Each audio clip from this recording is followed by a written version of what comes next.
3 years ago, in April 2020, the Union government introduced the PLI scheme for the large-scale electronics manufacturing sector.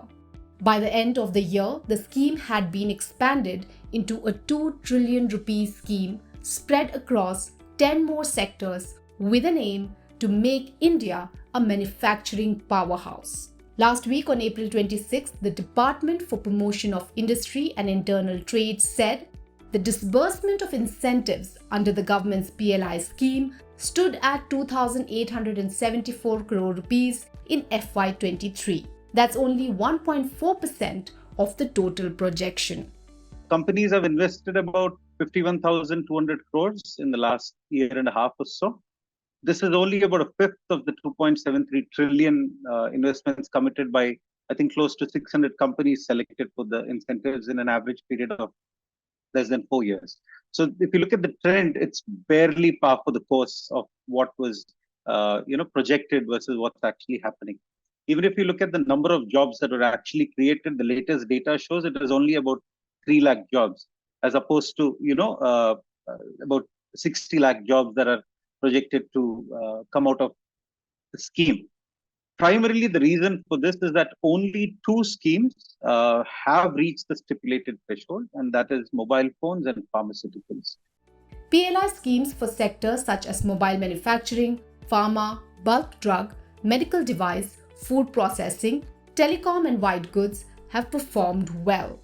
But sectors like textile, steel, solar photovoltaic module, battery and automotive have proved to be the laggards. Experts point to multiple factors, including geopolitical tensions that may have affected investment.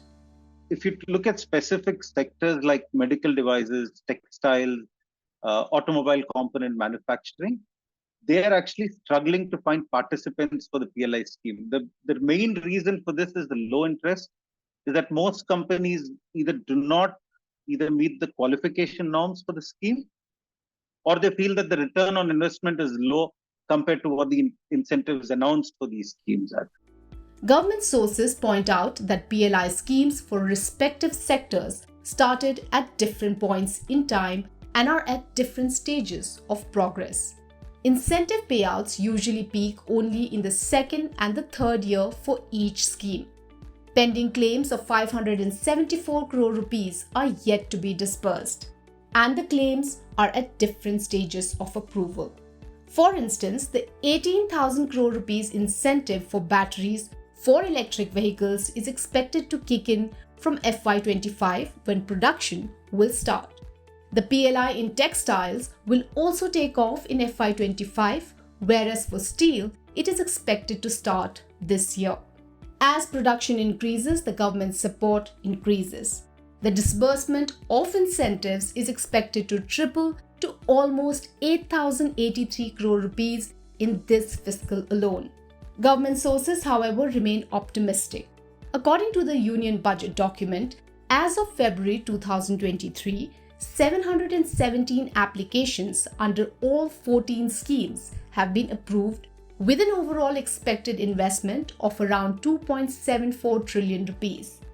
An investment of over 47,500 crore rupees and the generation of 4 lakh jobs have been reported across 12 schemes. Yet, major challenges persist across sectors, and even in better performing sectors like electronics. Many companies have found it difficult to meet their investment and production commitments to avail the PLI incentives. The attention that we need now is in components that cut across all subsectors. We have a history of making them in India, but our scale, anywhere between 10 and 50% of our current use demand is being made in India, and anywhere between 50 and 90% is being imported. So I think it's a low-hanging fruit in my opinion. The manufacturing of these components that I mentioned will get us about 50-60% value add. Now this also translates into employment. So every 1 crore rupees of turnover, in my opinion, gets us one direct employee in the case of EMS. But the same in the case of a component is 1:5. So 5 people get employed for every 1 crore of turnover. Our request to the government always has been that let us get a PLI. Also, the gestation period of components is not as short as assemblies. So let us give them a PLI for not just 4 years, but maybe 8 years, 9 years. Comes from two ways. One is actually looking at the scheme itself, modifying the scheme so as to enable more companies to be eligible for the incentives. But then I think differentiation subsectors within the scheme, where you look at each individual sector, how that is, and then the government in general looking at how we push forward in R&D, new foundries, new cutting edge technologies, which will then lead to more companies participating. While stakeholders wait for a fillip in PLI numbers and production reaches full steam, some experts, including former RBI Governor Raghuram Rajan, remain skeptical.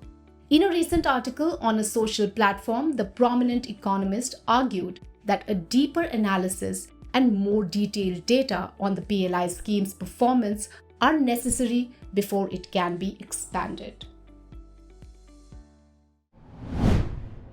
If you like this video, share it and subscribe to Business Standard. For more news, views and insights, log on to www.business-standard.com. Do also follow us on YouTube, Twitter, Facebook, Instagram, Telegram and LinkedIn.